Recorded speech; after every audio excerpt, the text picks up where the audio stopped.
Kamu tega, aku tegas. Assalamualaikum warahmatullahi wabarakatuh. Apa kabar bunda? Semoga Allah selalu memberikan kebahagiaan. Rutinitas pagiku seperti biasa, menyiapkan seluruh keperluan penghuni rumah ini. Mulai dari makanan, membersihkan rumah, menyetrika pakaian, hingga membangunkan mereka dari tidur malamnya, itu tugasku. Aku sudah biasa melakukan semua itu. Aku bangun dari pukul 4 pagi. Sebelum salat subuh, aku mencuci pakaian yang sudah kurendam dari tadi malam. Ya, biasanya aku begitu supaya pakaian lebih bersih. Ku giling pakaian di mesin cuci, sementara aku melanjutkan untuk menyapu semua rumah kecuali kamar, karena penghuninya masih nyenyak tidur. Ya, kalau jam segini, semua orang penghuni rumah ini masih tidur kecuali aku. Mereka tidak mau diganggu. Makanya aku menyapu pun pelan-pelan agar tidak mengusik mereka. Alhamdulillah akhirnya selesai juga menyapu, kini tinggal melanjutkan cucian yang sudah selesai digiling. Ku bilas semua pakaian lalu ku keringkan kemudian dijemur di dalam. Ya, di rumah ini memang ada khusus laundry room, jadi tempatnya sekali untuk mencuci dan menjemur. Aku sangat bersyukur, itu sangat memudahkanku. Selesai menjemur, azan subuh berkumandang. Ku laksanakan dulu ibadah wajibku 2 rakaat sebelum melanjutkan pekerjaan rumah. Setelah melaksanakan kewajibanku sebagai seorang muslim, ku lanjutkan lagi pekerjaan rumah yaitu mengepel lantai. Aku tidak peduli, yang ada di kamar terserah mau dibersihkan atau tidak. Yang penting, ruang tamu dan ruangan lainnya bersih dan kinclong. Setelah selesai, aku lanjut memasak di dapur. Beruntungnya, aku sudah punya stok sayur dan lauk, jadi tinggal masak saja. Biasanya, setiap seminggu sekali aku belanja ke pasar. Ku beli stok sayur dan lauk untuk seminggu. Langsung ku bersihkan, ku simpan dalam kulkas. Jadi kalau mau masak tinggal ambil saja. Itu sangat mempermudah. Biasa aku melakukan food prep itu di hari Minggu karena aku libur kerja. Ya, meskipun aku mengerjakan semua pekerjaan rumah, aku masih tetap bekerja. Karena bagiku lebih baik bekerja seharian di luar daripada harus berdiam diri di rumah. Karena aku tak suka berada di rumah ini, sangat tidak nyaman sekali. Nanti kalian juga tahu kenapa aku begitu. Membersihkan rumah, mencuci pakaian sudah, memasak juga sudah selesai.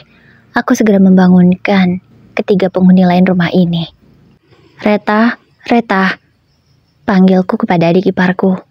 Ya, begitulah. Dia sebenarnya usianya sudah 20 tahun. Tapi kerjaannya selalu bangun siang dan tidak pernah sholat. Kalau diingatkan marah. Jadi lama-lama aku malas. Tak lagi ku ingatkan. Biarlah, itu urusannya sama yang kuasa. Reta, bangun. Udah siang, ucapku. Tapi tidak ada jawaban dari dalam. Aku beralih ke kamar ibu mertuaku. Hal yang sama aku lakukan. Sama saja, tidak ada jawaban juga. Aku kembali ke kamarku. Ku bangunkan suamiku, Mas Reza. Bangun, Mas. Udah jam 6. Nanti kamu terlambat, ucapku sembari menggoyangkan tubuhnya beberapa kali. Iya, 10 menit lagi ya, jawabnya malas kemudian menarik selimut. Mendapat jawaban seperti itu, ku tinggalkan Mas Reza.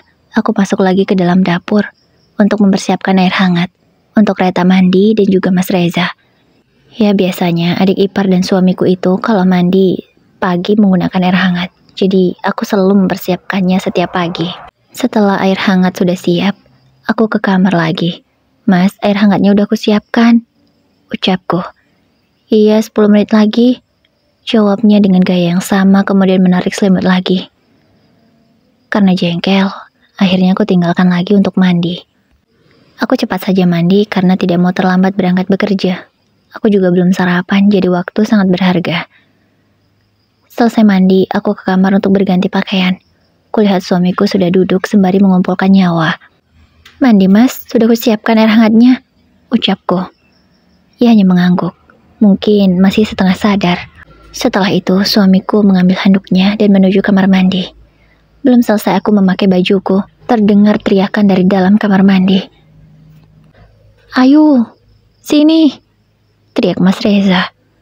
Aku dengan cepat langsung ke kamar mandi. Ada apa, Mas? Tanyaku. Mana air hangatnya? Ini sudah dingin, ucapnya marah.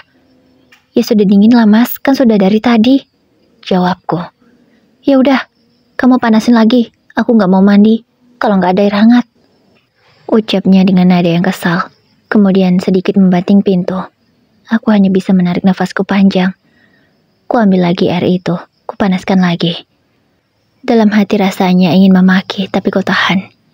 Aku beristighfar. Sambil menunggu air hangat, ku lanjutkan siap-siap, memakai baju dan berdandan tipis-tipis. Aku bekerja di sebuah kantor yang mengharuskan penampilan selalu menarik dan rapi. Setelah 15 menit, aku sudah selesai.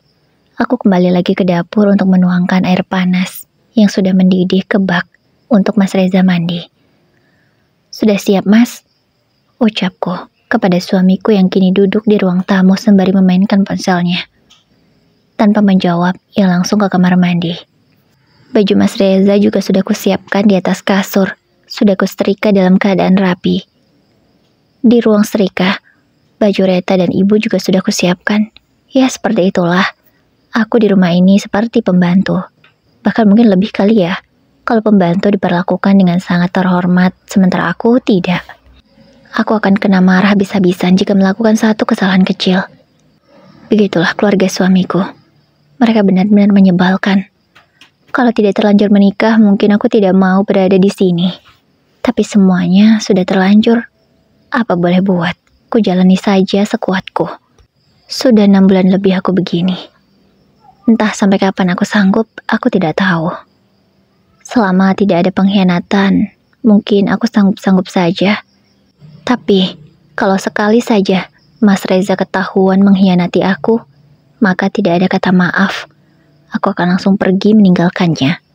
Ini ya Mas bajunya, ucapku pada Mas Reza. Ya, jawabnya singkat. Aku duluan ke meja makan ya Mas. Ucapku lagi. Tapi Mas Reza hanya mendam saja. Aku langsung menuju meja makan untuk menyiapkan sarapan pagi. Ternyata Reta dan ibu baru bangun. Sudah kutebak, pasti kali ini mereka tidak akan mandi dulu. Pasti akan sarapan dulu baru mandi nantinya. Jorok sekali memang. Tapi ya begitulah kebiasaan ibu mertua dan adik iparku. Masak apa kamu? Tanya ibu mertuaku sembari mengucek matanya. Ini loh Bu, sudah ada di meja semuanya. Apa ibu tidak bisa melihat? Jawabku. Kok kamu gitu sih ditanya? Sama mertua kok nggak sopan? Kini ibu mertuaku terlihat marah. Bukan gak mau sopan Bu. Tapi ibu kan bisa lihat sendiri apa yang aku masak. Sudah ada di meja semua. Ucapku tegas. Ya udah. Mana piringnya ibu mau makan? Ucap ibu mertuaku sembari meminta piring. Ibu gak cuci muka dulu atau mandi dulu? Tanyaku. Nanti ajalah, ibu udah lapar. Jawabnya. Sementara Reta di kiparku. Dia duduk di meja makan sembari bermain ponsel. Entah dia chatting dengan siapa. Kalau kutebak sih dengan pacarnya, soalnya dari tadi senyum-senyum terus. Kamu mau makan gak Tah? Atau mau makan ponsel aja? Ucapku ketus. Kenapa sih Mbak? Pakai acara ngomong gitu segala. Ya aku di sini mau makan lah. Kalau nggak mau makan ngapain aku duduk di sini? Jawabnya kesal. Ya udah kalau mau makan itu HP-nya ditaruh dulu. Nanti matamu nempel tuh sama ponsel. Ucapku. Alah Mbak ini, pagi-pagi ngajak ribut. Reta langsung mematikan ponselnya dan mengambil piring, menyendokkan nasi dan lauk-lauk ke dalam piringnya. Aku juga heran. Ini kan masih makan sarapan, tapi porsinya seperti makan siang. Tak lama kemudian suamiku sudah selesai bersiap-siap. Kuambilkan sarapan untuknya. Secentong nasi, 5 tusuk sate, sayur capcay, dan sambal. Kami berempat pun makan dengan lahap, hingga nasi di piring kami habis. Setelah itu kubereskan meja makan. Kutumpuk piring kotornya dulu di wastafel, nanti pulang kerja baru aku cuci. Ya kalau bukan aku yang mencuci tidak akan pernah piring itu bersih. Masih banyak sisa lauk, bisa untuk ibu makan siang nanti. Udah siap? Tanya suamiku. Udah Mas, ayo berangkat. Kami berdua pun berangkat menuju kantor. Ya biasanya Mas Reza akan mengantarku terlebih dahulu, baru ia menuju ke kantornya. Kamu udah naik jabatan ya Yuh? Tanya Mas Reza saat kami baru masuk mobil. Iya Mas, aku jadi supervisor sekarang. Jawabku. Oh baguslah, berarti gajimu naik dong. Tanyanya lagi. Ya seharusnya Mas. Jawabku. Ya udah, ayo berangkat. Mas Reza melajukan mobilnya dengan kecepatan sedang.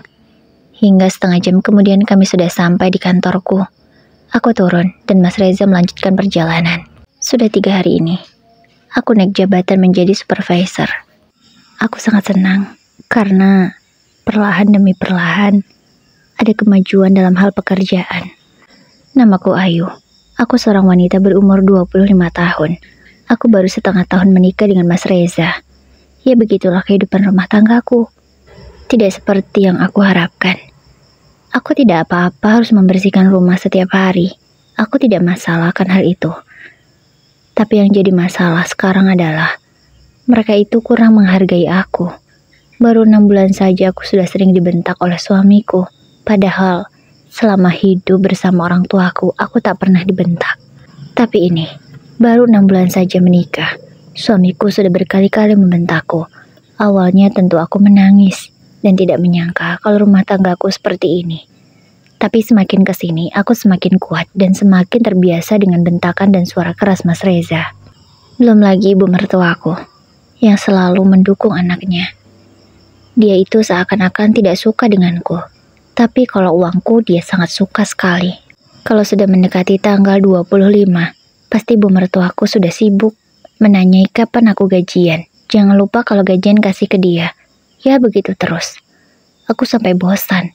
Padahal baru 6 kali saja. Tapi rasanya aku sudah tidak kuat.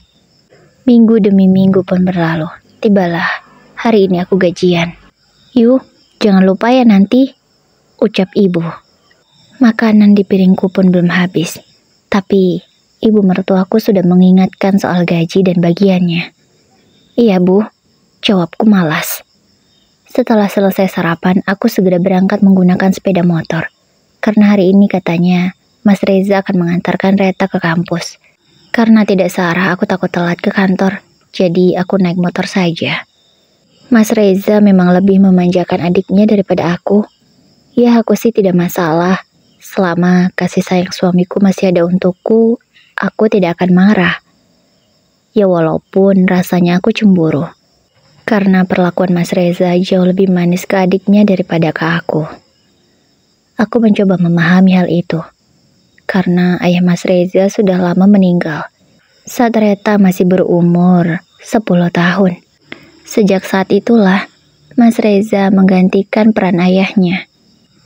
Itu juga yang membuatku jatuh cinta pada Mas Reza. Karena dia sangat peduli pada adik dan ibunya. Kupikir hal itu tidak akan menjadi masalah dalam rumah tanggaku. Ternyata aku salah. Kepedulian Mas Reza terhadap ibu dan adiknya mengalahkan kepeduliannya terhadapku. Aku kini malah dijadikan layaknya seolah pembantu di rumah ini. Sementara, posisi adik dan ibunya tidak akan pernah tergantikan di hati Mas Reza. Dengan kecepatan sedang kulajukan motorku menuju kantor. Di kantor, aku sudah disambut oleh temanku Ria. Kami sudah berteman sejak di bangku kuliah. Itu alasannya mengapa kami begitu dekat. Dan tidak menyangka juga kami bisa diterima di perusahaan yang sama. Hei bestiku, sapa Ria dengan ceria. Ya sahabatku itu memang selalu ceria setiap harinya. Dia belum menikah, makanya seperti ia itu tidak punya beban. Hai, balasku. Kenapa sih cuek banget? Tanya Ria karena aku tak seceria biasanya. Biasalah, jawabku. Oh iya, aku lupa. Hari ini kan kita gajian. Pasti kamu sudah ditodong oleh mertuamu ya? Tebak Ria yang sudah paham betul bagaimana kebeteanku kalau di hari gajian. Jawabku dengan heman saja. Ya elah, gak usah dikasih aja. Enak aja, mertuamu itu. Kerjaannya cuma nodong aja setiap kali gajian. Mana mintaknya gak tahu diri lagi. Ucap Ria sembari memonyongkan bibirnya. Dia tampak kesal, padahal yang punya masalah aku, tapi yang kesal dia. Ya, mau gimana lagi? Kamu tahu sendirilah kalau nggak dikasih, dia akan ngomel dan mengadu yang bukan-bukan pada Mas Reza. Aku malas debat. Ucapku. Ah, kamu ini gak berani banget ngelawan mertua. Jadi mantu jangan nurut-nurut banget, kenapa sih? Ucap Ria. Ya, dari dulu dia memang selalu mengingatkanku agar jangan terlalu patuh menjadi menantu kalau tidak mau ditindas. Tapi aku selalu ngeyel. Aku tetap saja menjadi menantu yang baik. Tapi kebaikanku tidak bisa membuat mertuaku menjadi sayang padaku. Gini ya Yo, kamu itu udah baik banget, tapi belum juga dihargai sama mertuamu. Lebih baik kamu mah ngelawan. Toh kamu baik juga percuma rasanya, ucap Ria. Tapi kan sebagai menantu, aku harus berbakti pada mertua, ucapku. Ya aku tahu, berbakti itu boleh, tapi bodoh jangan. Memang sudah berkali-kali Ria mengingatkanku, tapi akunya yang ngeyel dan terlalu lemah. Apalagi sekarang gajimu itu udah naik, aku yakin 2 kali lipat daripada kemarin. Makin senanglah mertuamu, makin banyak uang dia nanti, makin besar kepala pula aku rasa, ucap Ria. Ekspresi wajahnya terlihat sangat kesal sekali. Sebenarnya aku ingin menjadi seperti apa yang Ria katakan, tapi entah mengapa, aku rasanya tidak sanggup. Sebenarnya aku pengen banget seperti yang kayak kamu bilang. Tapi kan kamu tahu sendiri, hatiku selembut sutra, tidak bisa melawan yang namanya orang tua, ucapku dengan ekspresi sedih. Apa? Selembut sutra?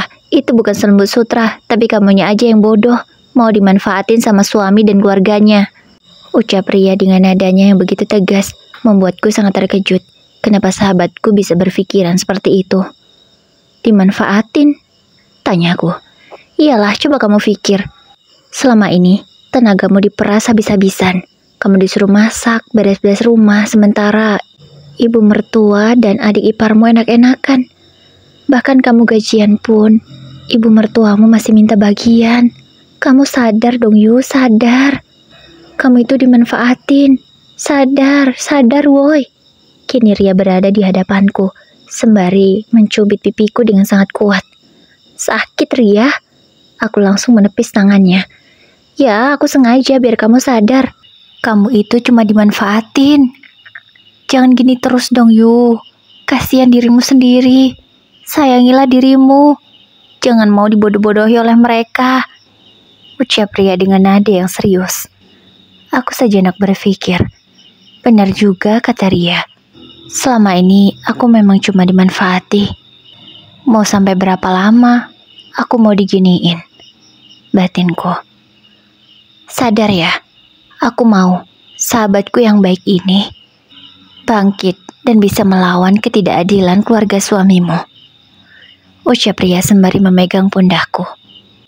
Iya Ria, aku paham sekarang, ucapku sembari menganggukkan kepala beberapa kali.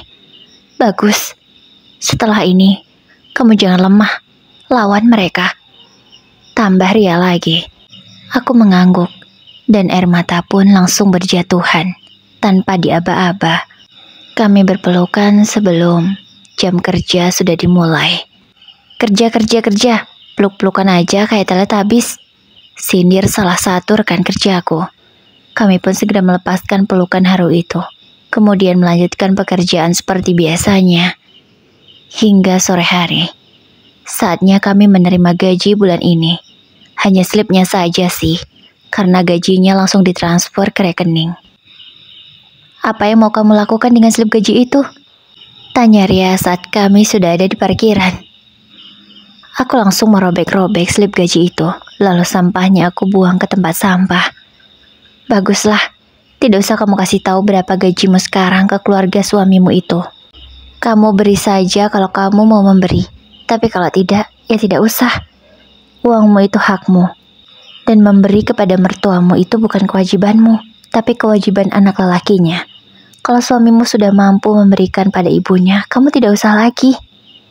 Uangmu ya uangmu, untuk kebahagiaanmu sendiri, ucap Ria menasehati.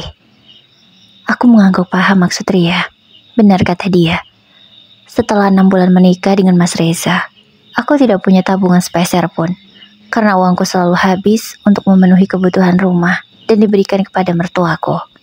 Aku pun mulai berpikir, jika amit-amit suatu saat aku berpisah dengan Mas Reza, aku tidak akan punya apa-apa kalau begini terus caranya. Karena yang namanya suami, kalau tidak diambil pelakor, ya diambil sama Maha Kuasa. Jadi sebagai perempuan, aku harus punya tabungan, supaya nanti aku tidak kelimpungan. Semangat ya, kamu pasti bisa, ucap Ria lagi menyemangati. Makasih ya Ria, Kamu memang sahabatku yang terbaik. Kamu tidak pernah bosan mengingatkanku, meskipun aku begitu bebal, ucapku. Kini mataku mulai berkaca-kaca. Sepertinya hujan akan segera turun. Hujan air mata maksudnya. Udah, gak usah nangis. Ayo kita pulang, udah sore, ajak Ria. Aku segera menghapus buliran bening yang sedikit lagi akan jatuh di pipiku. Kemudian segera menaiki motor dan melajukannya ke arah rumah. Kupacu sepeda motorku dengan kecepatan sedang. Setengah jam kemudian aku sampai di rumah. Assalamualaikum, ucapku. Karena kulihat ibu mertuaku sudah berdiri di depan pintu. Sepertinya dia akan memalakku hari ini. Waalaikumsalam. Mana slip gajimu? Ucap ibu sembari menodongkan tangannya. Gak ada, jawabku singkat. Gak ada gimana maksudmu? Tanya ibu dengan ketus. Sepertinya dia mulai emosi. Ya gak ada, Bu, jawabku lagi. Alah, kamu pasti bohong. Sini.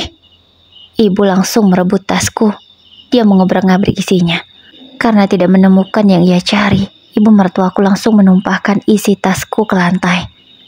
Kok gak ada? Tanyanya. Ya emang gak ada, Bu, jawabku. Kok bisa gak ada? Kamu taruh di mana slip gaji itu? Tanyanya dengan nada yang ketus. Kemudian beliau mengambil dompetku, lalu membuka dompet itu, mengobrak-ngabrik isi di dalamnya. Tapi tentu saja nihil, karena slip gaji itu sudah kurobek-robek di kantor tadi.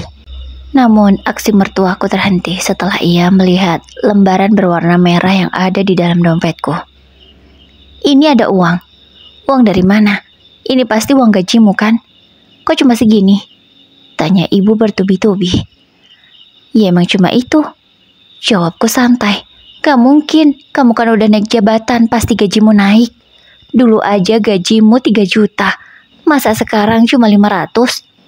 Tanyanya yang sudah tahu berapa nominal uang yang ada di dompetku. Ya emang cuma segitu, Bu, ucapku dengan nada yang masih santai. Ku buat suaraku setenang mungkin, agar ibu mertuaku tidak merasa curiga. Gak mungkin lah, kamu pasti bohong ya? Mana ada, gaji supervisor cuma 500, mustahil, ucapnya penuh emosi. Lalu ibu maunya gajiku berapa? 100 juta. Jawabku. Kamu ini ya. Sudahlah, di mana slip gajimu? Kasih ke ibu, ibu mau tahu berapa gajimu. Ucapnya lagi penuh penekanan. Tapi aku masih tetap dengan pendirianku. Gak ada, Bu. Yaitu uangku yang ada di dompet. Ucapku dengan nada yang masih santai. Ah, gak mungkin. Dia masih tidak percaya. Ya sudah, terserah ibu. Kalau ibu mau uang itu ya silahkan ambil. Kalau tidak mau ya tidak apa-apa. Kembalikan lagi ke dompetku, ucapku. Enak aja. Ini uang jatah ibu. Kalau memang gajimu cuma segini, ya sudah, ini semua untuk ibu. Ibu gak mau cuma dikasih segini sebenarnya. Tapi apa boleh buat kalau kamu gak punya lagi. Kemudian ibu mertuaku segera melempar dompetku ke lantai dan pergi meninggalkanku. Seperti biasa, setelah dapat uang, dia masuk ke dalam kamarnya. Aku hanya bisa menarik nafasku panjang, menghembuskannya pelan, agar emosiku segera teredam. Ya, sedari tadi aku menahan emosi yang sudah bergejolak di dalam jiwa ini. Kupunguti barang-barangku, kumasukkan kembali ke dalam tas, kemudian masuk ke kamar untuk beristirahat. Rasanya lelah sekali hari ini. Bukan hanya lelah fisik, tapi lelah pikiran. Sampai kapan aku akan seperti ini? Semoga semua ini segera berakhir. Aku cek mobile bankingku. Ternyata gajiku bulan ini sudah masuk. Sebesar 7 juta rupiah. Aku sangat senang sekali. Gajiku sekarang sudah 2 kali lipat dari sebelumnya. Kalau seperti ini terus, aku bisa segera buka usaha impianku. Aku tidak ingin lagi bekerja. Lelah. Seenak-enaknya kerja. Masih enak, usaha sendiri pastinya. Semoga impianku segera terwujud. Aku sekarang harus lebih pintar menyimpan uang, supaya mereka tidak tahu.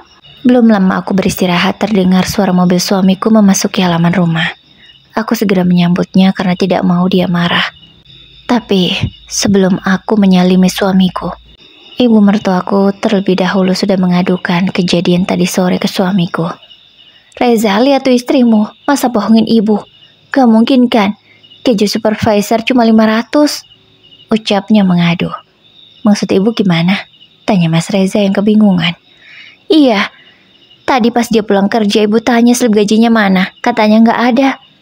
Terus ibu cuma nemukan uang 500 di dompetnya, ucap ibu. Kok gitu Yuh? Kamu ngebohongin aku ya? Gak mungkin gajimu cuma 500, ucap Mas Reza.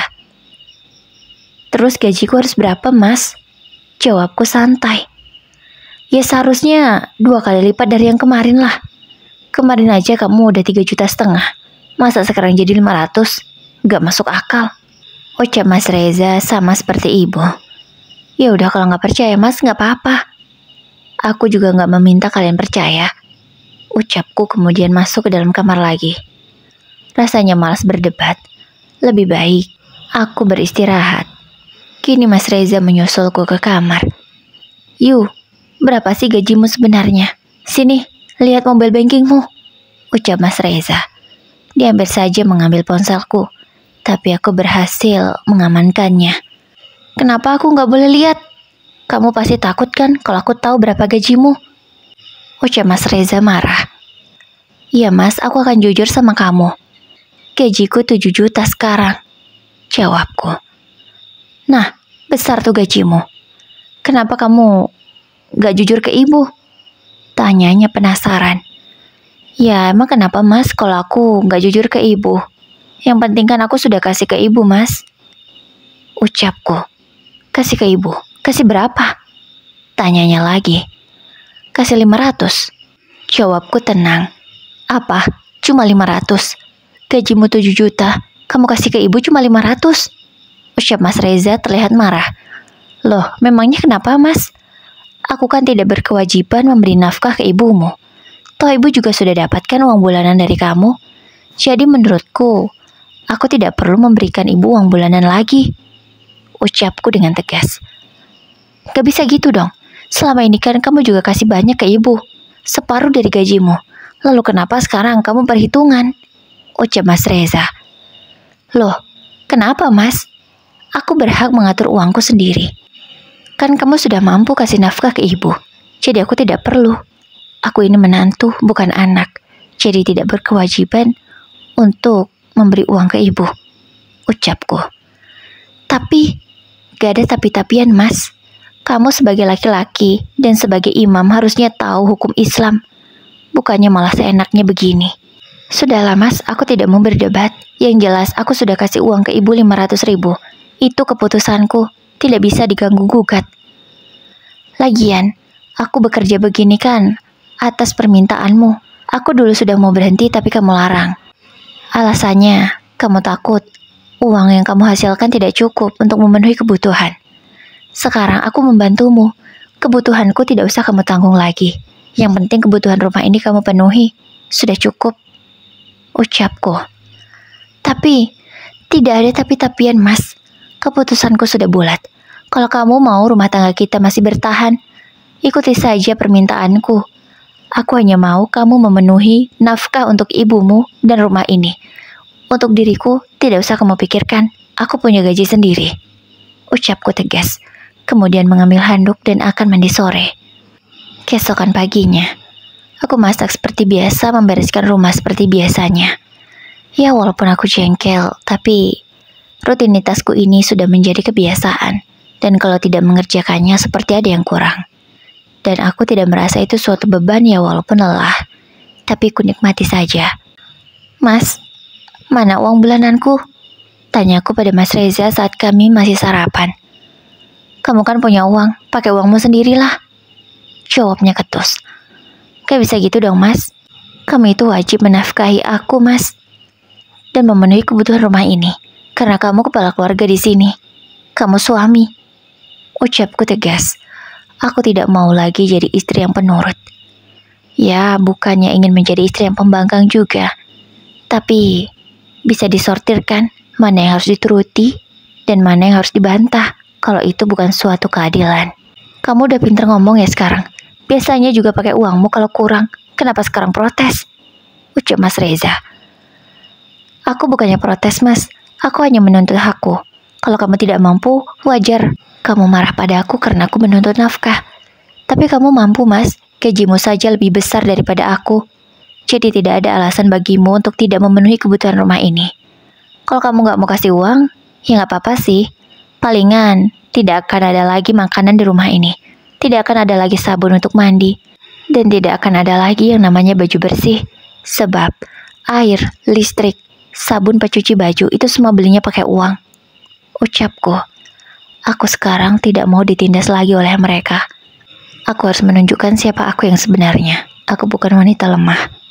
Ucapku dalam hati. Kamu ini ya, bisa aja kalau ngomong. Ya udah, ini. Mas Reza mengeluarkan uang lembaran berwarna merah dari dalam dompetnya. Dia menyerahkannya padaku. Setelah aku hitung, hanya 2 juta rupiah saja. Kok cuma segini, Mas? Mana cukup? Ucapku. Kamu ini ya, udah dikasih uang bukannya bersyukur, malah protes terus. Mas Reza marah karena aku protes dengan pemberiannya. Kalau kalian mau makan sederhana dan menggunakan sabun yang murah, tidak apa-apa sih, cukup saja uang segini. Palingan nanti berasnya aku belikan beras yang murah. Setiap hari hanya ada sayur dan tempe tahu serta ikan asin. Dan juga, pakaian-pakaian kalian tidak akan pernah wangi. Karena pewangi yang bagus itu harganya mahal. Ucapku. Kok gitu sih, Mbak? Ya nggak mungkin lah, aku cuman makan sayur sama tahu tempe ikan asin. Aku nggak doyan. Ucap Reta yang ikut protes. Tuh dengar, Mas. Adikmu aja nggak mau makan cuma sayur tahu tempe ikan asin. Apa kamu tega membiarkan adikmu tidak mau makan gara-gara lauknya nggak enak? Selama ini kan kita selalu makan dengan lauk yang enak. Tiap hari ada ayam, ikan, daging. Ucapku menjelaskan. Iya Reza, ibu nggak mau makan makanan kayak gitu. Ibu sudah tua, butuh gizi yang baik supaya badan ibu selalu sehat. Ucap ibu. Tuh Mas, dengarkan. Ibumu juga nggak mau makan makanan sederhana begitu. Jadi tambahilah uang belanjanya. Ucapku sembari menatap Mas Reza. Kamu ini ya, nih. Mas Reza mengeluarkan uang berwarna merah sebanyak 5 lembar. Ya ampun Mas, cuma 500 dapat apa?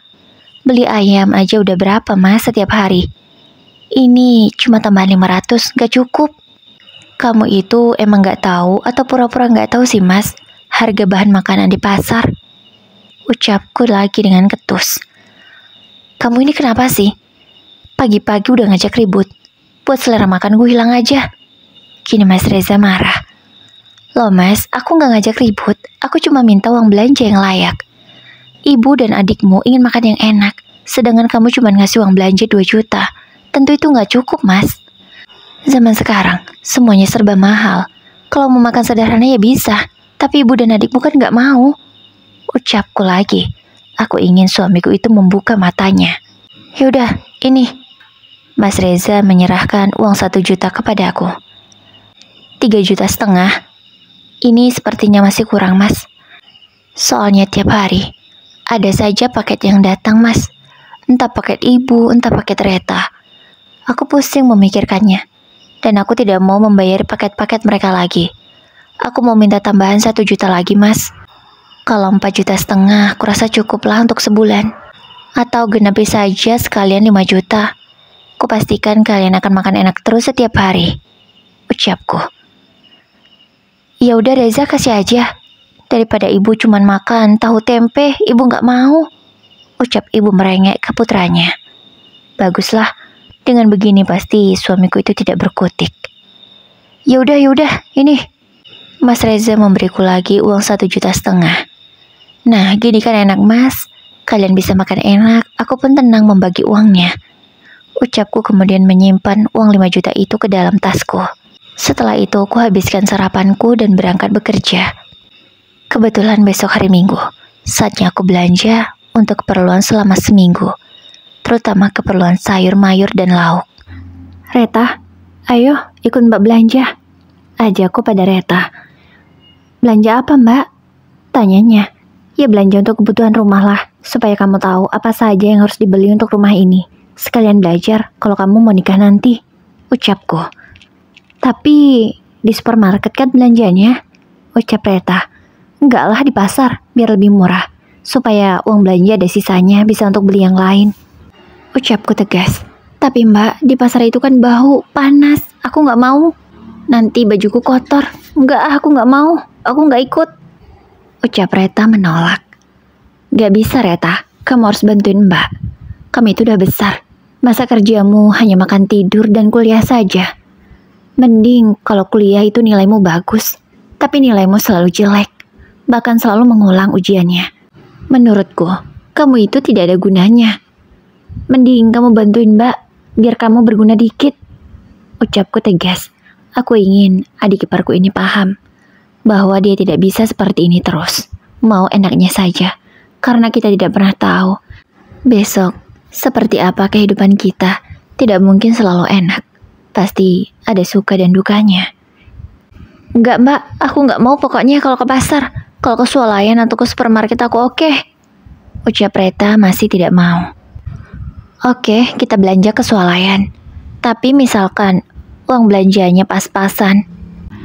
Dan jika sampai akhir bulan nanti, lauk yang ada di meja tinggal tahu sama tempe, kamu jangan protes.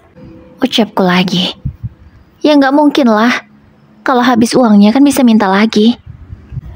Minta sama siapa? Tanyaku menyelidik. Ya minta sama Mas Reza lah. Sama siapa lagi? Bahkan sekarang pelit. Gak mau pakai uangnya untuk kebutuhan rumah. Ucapnya menyindirku. Reta, kamu gak usah nyindir aku. Sekarang Mbak tanya sama kamu.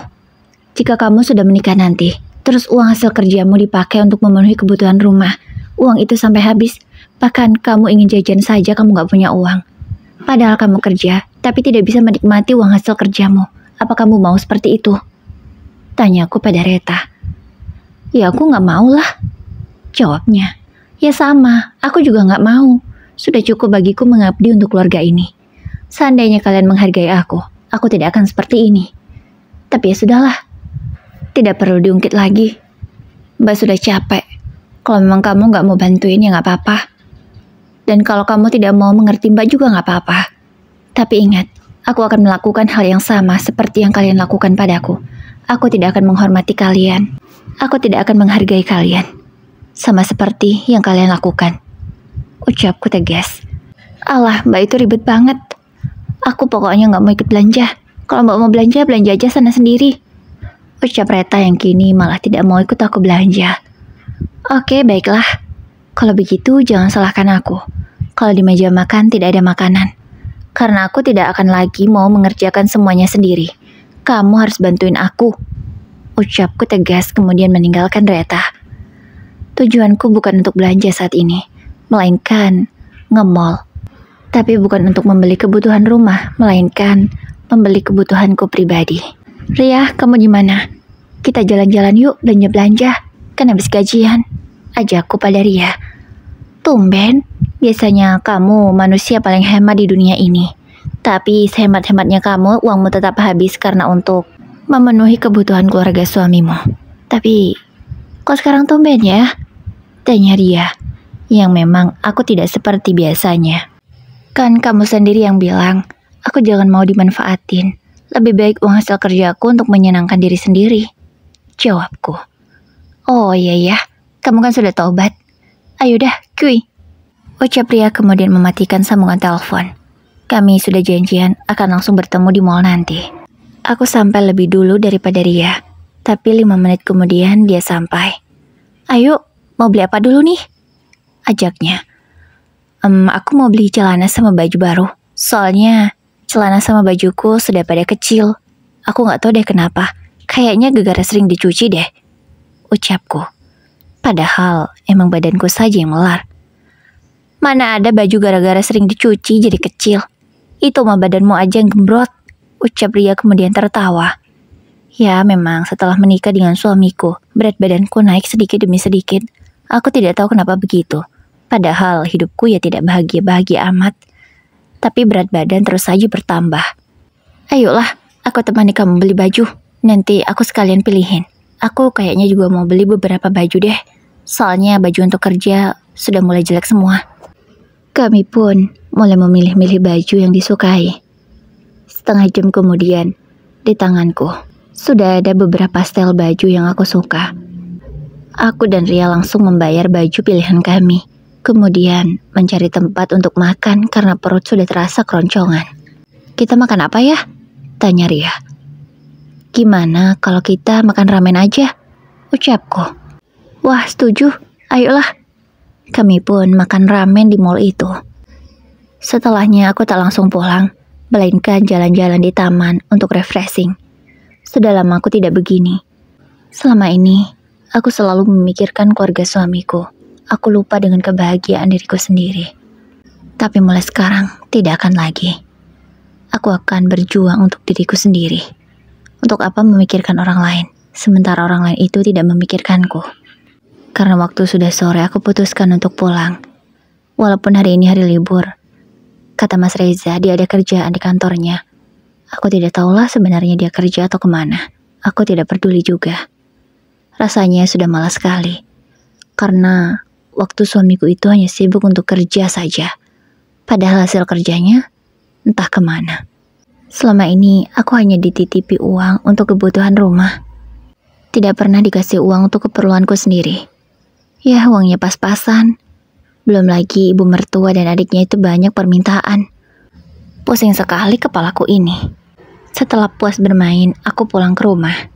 Kepulanganku kali ini disambut oleh mertuaku yang sudah siap berkacak pinggang di depan pintu. Dari mana saja kamu? Sore begini baru pulang.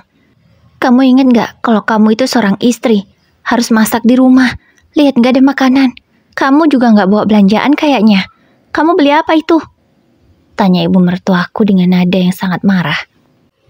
Aku kan sudah ajak Reta Bu untuk belanja, tapi dia gak mau. Aku juga sudah bilang sama dia, kalau dia gak mau ikut aku belanja, jangan harap ada makanan di meja. Ya sudah, karena dia memilih untuk tidak ikut, jadi aku tidak belanja. Dan tentu tidak akan ada makanan di meja malam ini. Jawabku dengan santai. Tidak kutanggapi kemarahan mertuaku. Aku memilih santai saja. Kamu sudah mulai kurang ajar sama ibu ya? Kamu itu menantu macam apa? Tanya mertuaku dengan nada yang masih marah. Ya macam inilah Bu. Jawabku sembari melengos masuk ke dalam rumah. Ayu, ibu belum selesai bicara, berhenti. Teriak mertuaku. Tapi aku tidak menghiraukannya. Aku terus saja masuk ke dalam kamar. Reza, lihat istrimu, dia kurang ajar sekali. Kini ibu berteriak pada Mas Reza yang ternyata sudah ada di rumah. Ayo berhenti, ucap Mas Reza. Aku langsung menghentikan langkahku. Ada apa Mas? Tanyaku. Ada apa kamu bilang? Kenapa kamu kurang ajar? Dan sekarang membangkang terus. Ada apa sih? Biasanya kamu nurut. Kenapa sekarang jadi begini? Ucap Mas Reza yang emosi. Kamu mau tahu kenapa aku jadi begini Mas? Selama ini, aku berusaha berbakti pada keluargamu, pada kamu. Tapi, apa kalian menghargaiku? Tidak, sama sekali kalian tidak menghargaiku. Selama ini, aku selalu dikasih uang belanja pas-pasan. Kekurangannya semua pakai uangku. Aku tidak pernah protes, karena aku berharap kamu beserta keluargamu bisa menghargai aku. Tapi ternyata sama saja. Sama sekali aku tidak diperdulikan oleh kalian. Yang kamu utamakan hanyalah ibu dan adikmu. Aku tidak pernah kamu prioritaskan. Kamu ingat, selama ini kalau beli apa-apa, apakah kamu pernah membelikanku? Makanan saja kamu hanya membelikan 2 porsi untuk ibu dan adikmu. Padahal aku ada di rumah. Belum lagi soal pakaian. Selama aku menikah dengan kamu, aku belum pernah beli baju baru dari uangmu, Mas. Yang kamu belikan selama ini hanya ibu dan adikmu. Aku tak pernah kamu belikan sehelai pakaian pun. Kejutan ulang tahun yang selama ini kamu berikan hanya ibu dan adikmu. Aku pernah kamu kasih? Enggak kan? Kamu seakan lupa bahwa aku ini juga manusia di rumah ini, Mas. Aku ini istrimu. Tapi kamu memperlakukanku secara tidak adil. Aku juga sama seperti mereka, Mas. Ingin diperhatikan, ingin diperdulikan, ingin diprioritaskan. Tapi kamu seakan menutup mata. Dan kamu pikir aku baik-baik saja. Tidak, Mas. Selama ini aku memendam dan mencoba untuk sabar. Tapi sabarku tak pernah kau hargai, Mas. Kini aku sudah menangis. Air mataku luruh tanpa diberi kode. Pada akhirnya aku meluapkan semua emosi yang sudah aku pendam selama ini. Aku luapkan unek-unekku yang aku pendam sendirian. Aku sudah tidak kuat. Kenapa? Seharusnya kamu itu paham kalau aku pengganti ayahku. Jadi sudah sewajarnya aku memprioritaskan ibu dan adikku. Kenapa kamu harus protes? Suamiku malah menanggapi demikian. Aku rasanya semakin emosi. Aku tidak menyangka kalau jawaban ini yang aku dapat. Aku paham, Mas, bagaimana posisimu sekarang. Tapi kamu itu seorang suami. Kamu juga berkewajiban membahagiakan aku. Dan kalau kamu lalai akan hal itu, kamu sudah zolim sama aku, Mas. Dosa besar. Ucapku penuh penekanan. Aku ingin pria yang ada di hadapanku saat ini sadar atas kewajibannya terhadap seorang istri. Enggak, kamu itu bukan prioritasku. Kamu itu hanya istri. Tidak terlalu penting bagiku. Aku semakin terkejut mendengar jawaban Mas Reza. Rasanya bagai disambar petir di malam hari. Begitu sangat menyakitkan dan mengagetkan. Bisa-bisanya suamiku berkata aku tidak penting dan aku tidak pantas diprioritaskan. Baiklah, Mas, kalau memang aku tidak penting bagimu. Sekarang juga aku akan pulang ke rumah orang tuaku. Jawabku. Silahkan, aku tidak takut. Bahkan menceraikanmu sekarang juga aku sanggup. Ucap Mas Reza. Baiklah, ceraikan aku, Mas, aku gak takut. Oke, kalau itu yang kamu mau. Ayo Safira, aku ceraikan kamu. Detik ini juga, kamu bukan istriku lagi. Ucap Mas Reza pada akhirnya. Dia mengucapkan kalimat itu dengan sangat lantang. Itu artinya aku bukan istrinya lagi sekarang. Aku mengangguk sekali. Kemudian langsung berbalik badan, masuk ke dalam kamar, mengemasi barang-barangku, lalu keluar dari rumah suamiku ini. Tanpa sepatah kata pun, aku pergi. Ibu mertua dan adik iparku hanya melihatiku. Mereka tidak mencegahku atau menahanku. Sepertinya memang mereka menginginkanku pergi dari sini. Baiklah, memang ini yang aku mau. Sesampainya di rumah orang tuaku, mereka tentu sangat panik. Kenapa aku sampai begini? Kuceritakanlah semua yang terjadi. Mereka tidak menyangka kalau ternyata selama ini aku tidak bahagia. Ya, selama ini aku berbohong pada keluargaku kalau rumah tanggaku bahagia dan baik-baik saja. Padahal kenyataannya nihil. Aku selama ini menderita batin. Orang tuaku pun setuju atas perceraian ini. Bahkan mereka menyuruhku untuk segera mengurus perceraian agar aku segera terbebas dari suami seperti Mas Reza. Aku setuju dengan pendapat orang tuaku. Mungkin ini jalan terbaik untuk diriku. Sebulan kemudian, perceraianku sudah diputuskan. Aku sudah resmi menjanda sekarang. Aku merasa lebih tenang dari sebelumnya. Karena sekarang aku bisa menabung untuk mewujudkan cita-citaku. 6 bulan sudah berlalu sejak perceraianku. Aku tidak lagi bekerja di perusahaanku, melainkan sekarang aku sudah membuka usahaku sendiri, yaitu butik. Aku menyewa sebuah ruko. Aku menjual baju-baju yang kekinian dengan harga terjangkau, sehingga tokoku ramai pembeli. Aku juga sudah lama tidak bertemu dengan Mas Reza, mantan suamiku. Di persidangan pun dia tidak pernah datang sekalipun. Makanya, perceraianku cepat diputuskan. Seperti biasanya, aku menghandle di bagian kasir sementara 2 karyawanku di bagian penjualan. Dan hari ini aku tidak menyangka kalau aku akan kedatangan pelanggan yang tidak aku harapkan. Mas Reza datang dengan seorang wanita. Entah dia sengaja ingin pamer kemesraan dengan wanita barunya atau apa, aku tidak tahu. Tapi ada satu hal yang membuatku terkejut. Wanita itu menggendong seorang bayi. Jangan-jangan itu anak Mas Reza. Tapi, kok sudah besar bayinya ya? Padahal kami baru bercerai sekitar 7 bulan. Kok sudah punya bayi yang kuperkirakan usianya 2 bulanan atau 3 bulan? Secepat itukah? Atau sebelum bercerai denganku, Mas Reza sudah menikahi wanita itu? Aku menduga-duga dalam hatiku. Loh, kok kamu ada di sini? Ucap Mas Reza. Ya, ini butikku, jawabku. Butikmu? Tanyanya, mungkin ia tidak percaya. Iya, ini butikku, jawabku lagi.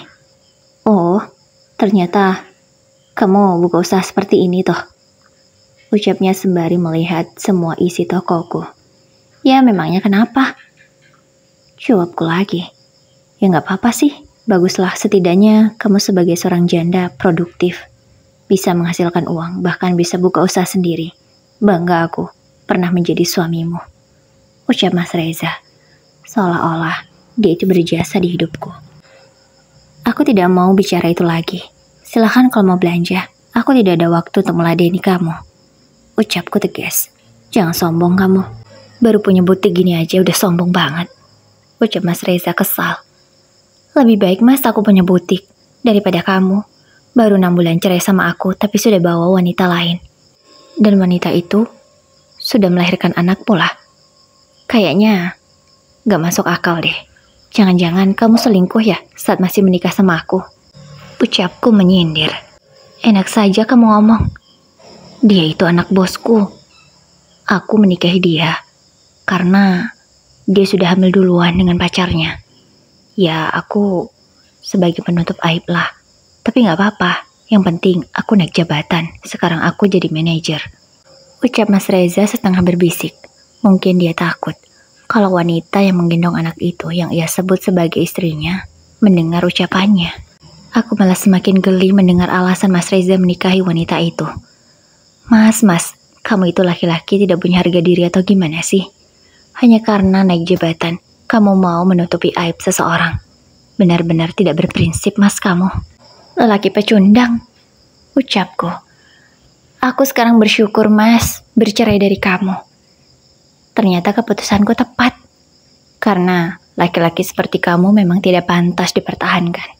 Ucapku bangga. Kok kamu ngomong gitu sih? Kini Mas Reza terlihat kesal. Ya memang begitu kenyataannya. Kamu itu memang tidak pantas dipertahankan. Aku bersyukur sekali bercerai dari kamu. Ucapku sekali lagi. Kamu ini mau apa? Kamu mau marah?